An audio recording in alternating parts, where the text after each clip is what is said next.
여러분 안녕하세요. 오늘 경익난과 토론합시다. 함께 토론해 주실 왜 비웃으세요? 뒤통수가 미남인 박정호 교수님 오셨습니다. 박정화 교수는 뭐야? 박정화 교수님 어서 오세요. 예, 안녕하세요. 명지대학교 실무투자 분석학과의 박정호입니다. 네, 비밀인데요. 네. 뒤통수가 미남이세요. 참나. 앞이 더 좋아요. 네, 아픈 여러분이 판단해 주시고 이거 우리 게스트를 이렇게 함부로 표현하면 안 되는데 자, 네. 트럼프 2.0의 저자시잖아요. 예, 맞아요. 트럼프의 귀환입니다. 우리 김광석 교수님이 네. PM으로 나서셨다고 하길래 저도 그러면 일조하겠다 해서 저도 일조한 거죠. 예, 감사합니다. 예. 일단 트럼프 2.0 시대를 앞에다 두고 예. 정말 세계 경제가 이미 자본 시장에는 다 반영이 돼서 나타나고 있습니다. 그 흐름 중에 우리가 또 눈여겨 봐야 될 게 지정학적 변화예요. 그렇죠. 그리고 그 지정학적 변화는 반드시 자본 시장, 자산 시장에 영향을 미칩니다. 그죠? 네.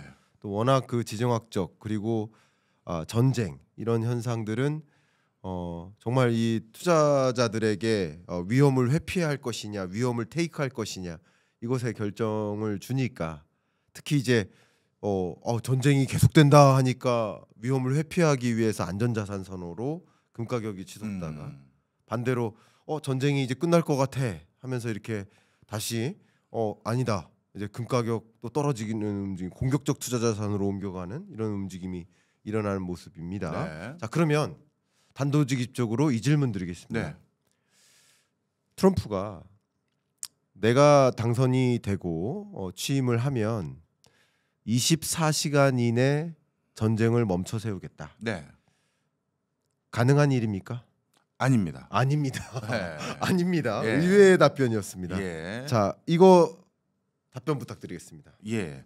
사실 이제 트럼프 대통령이 이제 24시간이라는 숫자를 못 박았던 가장 큰 이유는 어떻게 보면 정치적 레토릭, 네. 수사다 이렇게 보시는 게 좋을 것 같아요. 네.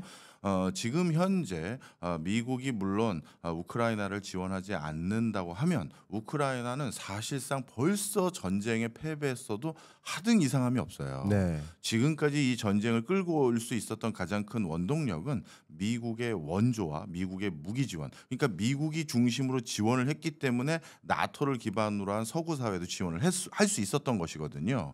근데 트럼프 대통령에 대한 정책적 기조는 분명합니다. 우크라이나 전쟁은 더 이상 끌고 싶지 않다라는 거예요. 그렇다면 무기 지원 안 하고 미국이 지원 안 하면 바로 24시간 안에 끝나는 거 아닌가요? 라고 이제 하실 분들이 계신데 네.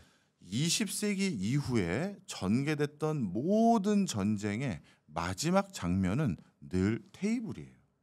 네. 왜냐하면 서류에다가 정전이든 종전이든 휴전이든 완전 항복이든 사인을 해야 그래야 전쟁이 끝나는 겁니다. 네. 그런데 이 전쟁이 끝나기 위해선 그럼 이번에는 어떤 것들에 대해서 서로 의견 조율이 일어나야 되느냐? 첫째, 야 우크라이나 영토 어디까지 띄워줄지 빨리 정해. 그래야 전쟁 끝날 거 아니야. 푸틴 입장에선 전쟁을 시작했던 당초 목적을 달성하지 않고 전쟁을 끝낼 수는 없어요.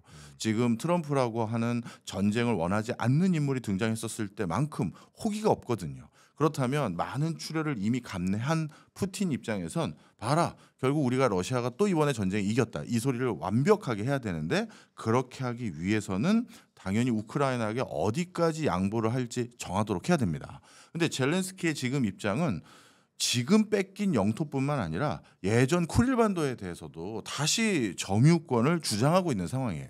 그럼 이 첨예한 두 가지 갈등을 조율하는 거 이게 24시간 안에 될 수가 없고요. 두 번째, 전후 피해 복구를 하기 위한 비용 어떻게 할 거냐입니다. 즉 전쟁에 대한 피해 보상금에 대한 이슈가 있는데 네. 예를 들어서 푸틴 입장에서는 당연히 전쟁 피해 복구 자금을 지원할 생각이 없겠죠. 그러면 우크라이나 혼자 이거를 다 감내할 수 있다? 야, 이거는 거의 독박 수준이라고 할 수 있거든요.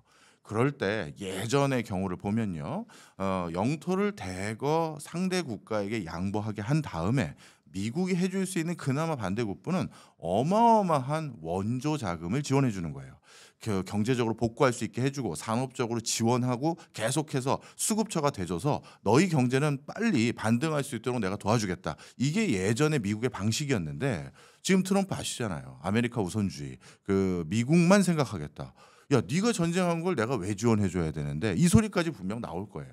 그렇다면 우크라이나 입장에서도 땅도 뺏기고 그리고 전후 피해 복구 사업에 대한 지원도 요원한 상태라면 이 전쟁을 절대 끝낼 수 없다라고 우크라이나는 더 강력하게 주장할 겁니다. 그래서 트럼프에게 둘 중 하나든 아니면 어떤 형태로든 중재든 이거를 받아내기 위해서 노력할 여지가 크고요. 그러면 이 협상은 한 달 이상 걸릴 거예요.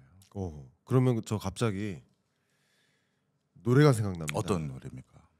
24시간이 모자라. 그런 노래가 있어요? 24시간 이 모자라 이런 노래가 있어요? 예. 제가 몰랐네요. 그 누구 이렇게 노래입니까? 하면서 하는 선미. 선미의. 제가 그런 최신 가수 노래를 모릅니다. 죄송합니다. 우리 박정우 교수님이 주로 트로트만 그래서 트럼프가 원래 춤을 추잖아요. 예, 알죠. 예. 한번 해볼까요? 근데 그 춤을 이제 24시간이 모자라라 이 노래에 맞춰 춤을 추지 않을까. 한 달이 필요해라고 하지 않을까 이런 생각이 드는데 최소 한 달입니다. 네, 좋습니다. 그러면 저는 이런 생각을 합니다. 우리 시나리오를 그려봐야 네. 되니까 이게 이렇게 갈 것이다라고 못 박는 게 아니라 어쨌든 전쟁과 지정학적인 어떤 지형 변화가 자산시장, 자본시장에도 영향을 미치고 또 우리 국가 경제에도 워낙에 큰 영향을 미치니까 시나리오를 한번 그려보는 것인데 네. 아마도 러시아가 원하는 땅, 우크라이나의 상당한 땅을 러시아한테 내주는 의사결정을 이제 해주는 거죠. 예. 그럼 가장 대표적으로 우크라이나한테는 나 무기 지원 이제 안 하겠다. 그리고 이미 몇몇 유러피언 국가들도 더는 못 해주겠다. 우리나라도 또 이번에 국정감사 기간 동안 잠깐 바뀌었습니다. 트럼프가 당선이 되는 과정에서 그 동안에는 뭐 예를 들어서 우리 군사 파견하겠다라는 우크라이나에 군사 파견하겠다는 기조로 가다가 예. 이거 완전히 유연하게 바꾸겠다는 기조로 바뀝니다. 이게 무슨 얘기냐면 미국이 그런 식으로 움직이면 우크라이나를 지원하겠다는 방향이 아니라 이제 지원 못하겠다는 방향으로 가니까 이런 상황에 우리나라가 우크라이나를 지원하게 되면 그러면 미국과 대치하겠다는 과정이 되는 거죠. 그렇죠. 적대 관계거든요. 맞습니다. 그러니까 이런 식으로 우리나라도 입장을 다시 바꾸는 것처럼 세계적으로 우크라이나를 지원하지 않는 방식으로 간다면 우크라이나라는 뭐 이게 좋은 방향은 아니지만 좋은 방향이라고 하는 건 아니지만 어쨌든 지정학적으로 우크라이나는 일종의 항복, 일종의 우크라이나의 상당한 땅을 러시아가 원하는 방향으로 내주는 결과로 갈 수 있겠다라는 그림은 그려볼 수 있을 것 같아요. 네. 그러면 예를 들면 이런 것 같아요. 아까 말씀하신 대로 테이블 안에서 결정된다. 네. 그러면 소위 우크라이나 대통령을 만나고 또 푸틴을 만나고 만약에 25년 1월 정권을 시작하기 전에 네.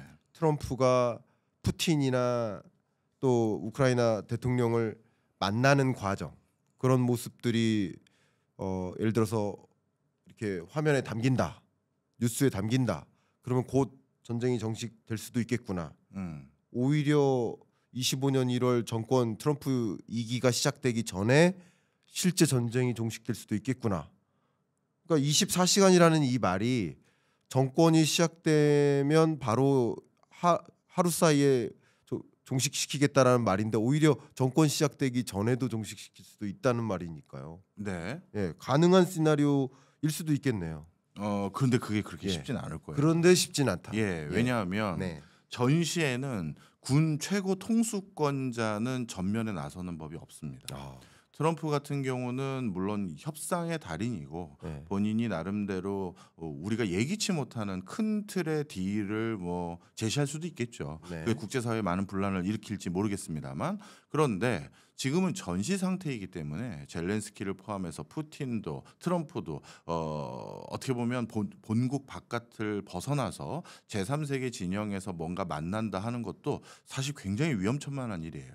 그래서 국무장관을 비롯해서 어떻게 보면 장관급이나 거기에 대한 권한을 대행해주는 누군가가 나설 상황이 많고요. 그거 역시도 사실 그러면 가서 협상한 걸 다시 군 최고 통수권자에게 보고하는 절차가 있어야 되고 왔다 갔다 핑퐁하는 그런 기간도 필요하죠. 네. 그러다 보니까 실질적으로 취임하기 전부터 어떤 결론을 낸다 이거는 사실 쉽지 않고요.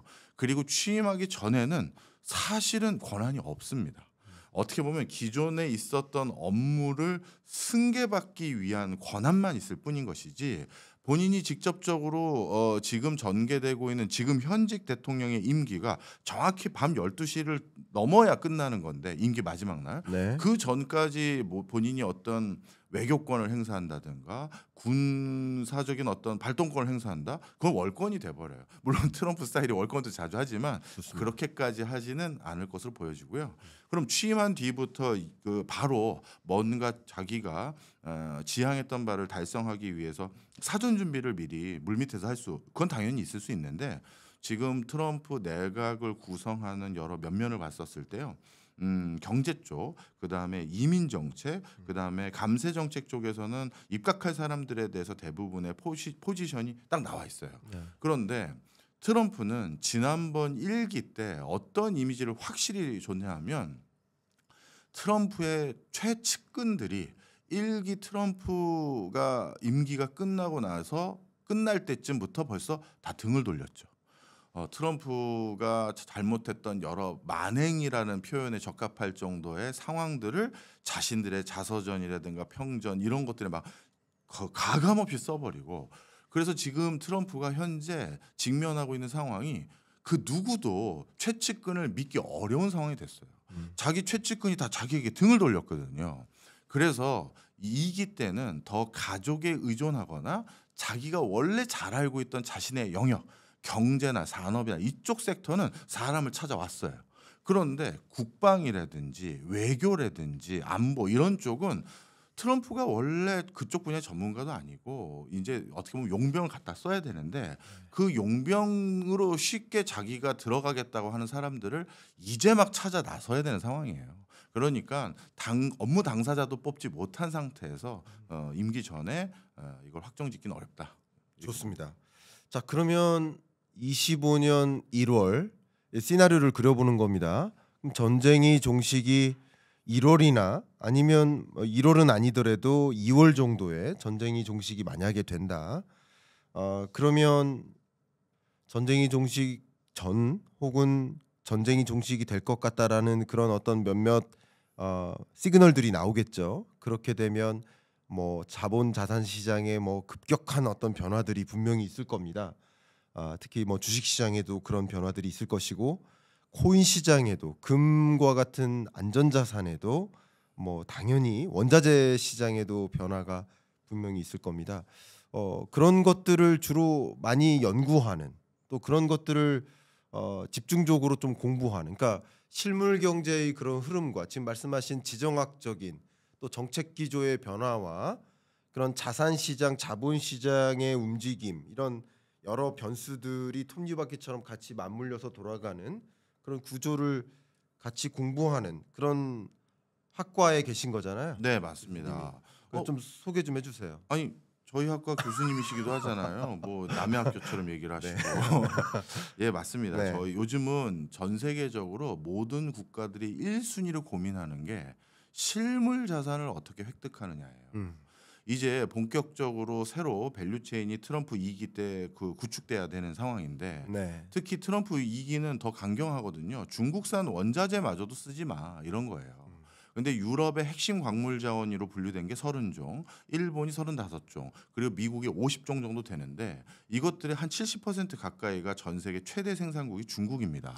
그러다 보니까 지금 중국 아닌 어떤 곳에서 이 희소금속을 중심으로 한 반도체, 2차 전지, 전기 자동차 이런 걸 만들 자원을 확보할 수 있느냐가 기업뿐만 아니라 국가들의 초미의 관심사고요. 이것 때문에 원자재 가격에 상당한 또 한 번의 급등 이런 변화 이런 것들이 예상되고 있는 상황이에요. 좋습니다. 그리고 우리나라 기업들도 지금 전 세계 돌아다니면서 포스코를 중심으로 네. 광업 개발에 나서고 있는 거고요. 그래서 이런 맥락에서 경제를 읽어야지만 전 세계 경제 흐름을 또 한번 잘 읽을 수 있는 키포인트가 여기에도 있거든요. 네. 저희 그 명지대 실물투자 분석학과가 예. 하고 있는 게 단순히 부동산만 가르치는 게 아니라 예. 이런 광물 또 실물 대표적인 게 문화예술품이거든요.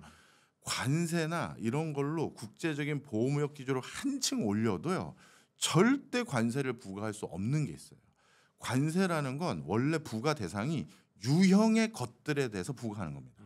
무형의 것들은 관세 부과가 안 돼요. 네. 파일로 스트리밍으로 서비스를 하는데 어떻게 관세를 부과합니까? 그래서 이제 우리나라도 더욱더 문화 콘텐츠와 문화예술과 관련된 것들에 대해서 훨씬 더 의미 부여를 하고 관심을 둘 수밖에 없는데 저희 실물투자 분석학과의 또 한 가지 축이 문화예술품 투자예요. 예, 그래서 이런 것들이 저희가 가르치는 학과고요.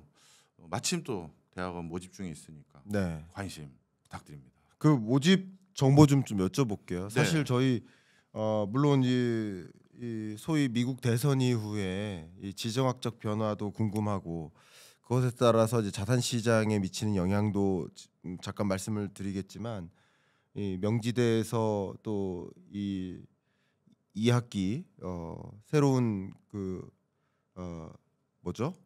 모집. 예, 네. 모집 과정에 있으니까 그것도 이제 홍보를 좀 해드려야 될 것 같아서. 아니 제가 홍보하기 전에 네. 항의 좀 합시다. 네. 2학기 강의하실 분께서 왜 네. 실라부스를 제출을 학교에 안 하시는 거예요? 실라부스 이미 제가 안 했습니까? 네, 지금 네. 그 교직원분들이 김광석 교수님은 너무 네. 바빠서 연락이 잘 안 되는데 오늘 제가 만난다니까 제발 수업 계획서를 제출해 달라는 이번에 크게 그 맡으실 과목이 거시경제 동향을 기반으로 한 실물투자 분석론 뭐 이런 제목을 주셨다고 들었는데 사실 여러분들께 네. 이 트럼프 2.0 시대에 맞는 네. 실물 경제 분석을 네. 한 학기 동안 말씀드리고자. 그래서 제가 계속 뜸들인 겁니다. 제가 그래서 이 책에 그때 우리 같이 집필할 때 제가 뭐 여쭤봤잖아요. 쉬는 시간에 네. 이 책에 있는 내용으로 한 학기만 강의하셔도 네. 충분하겠다. 그랬더니 그렇겠다고 하셨으면 네.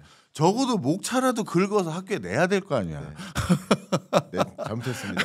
저 맨날 혼나고 있습니다. 이렇게. 네. 네. 하여튼 저희 뭐 산업대학원 치셔가지고요. 명지대 산업대학원 치시면 거기 들어가시면 커리큘럼부터 그 다음에 뭐 지원사항, 그 다음에 학기 언제 시작하는지 다 나와 있습니다. 그거 참고하시면 충분할 좋습니다. 것 같아요. 이번 학기 저도 이제 본격적으로 네. 명지대에서 수업을 같이 하기로 돼 있고 이 과정에 좀 특징 중에 하나가 그 회식을 자주 한다는 거. 이게 저 때문입니다. 예, 정말. 학생들하고 네. 회식을 자주 한다는 거. 저는 개인적으로 그냥 학생들하고 우리 야간 대학원이니까요. 끝나고 한잔 하면서 질문도 받고 또 개인적으로 본인들이 다 직장인들이고 이제 직장인들이 사실 다 이제 은퇴 준비도 많이 하잖아요. 네. 그러다 보니까 개인적인 애로사항들과 궁금한 걸 물어보세요. 회식 때. 교수님, 제가 지금 어디 하나 보고 있는데 어떻게 생각하냐. 저랑 옆에 뭐 이광수 교수님이나 최상욱 교수님이나 뭐 한문도 교수님도 계시고 많은 분들에게 의견을 물어봐요. 그럼 우리들이 의견이 또 다 다를 수 있잖아요. 그걸 다 듣고 본인이 종합적으로 판단을 하세요. 그래서 회식이 빈번해질 수밖에 없는 게 이게 무슨 돈 받아야 돼요. 우리 회식 때 이거 사실 재테크 상담이고. 그래서 학생들이 지난번에 한번 우리 인사하셨잖아요. 학생들하고. 네. 2학기 때 벼르고 있습니다. 우리 금리 기조에 대해서 우리 김광석 교수님이 어떤 설명을 주실지. 좋습니다. 네. 말씀드리도록 하겠습니다. 네.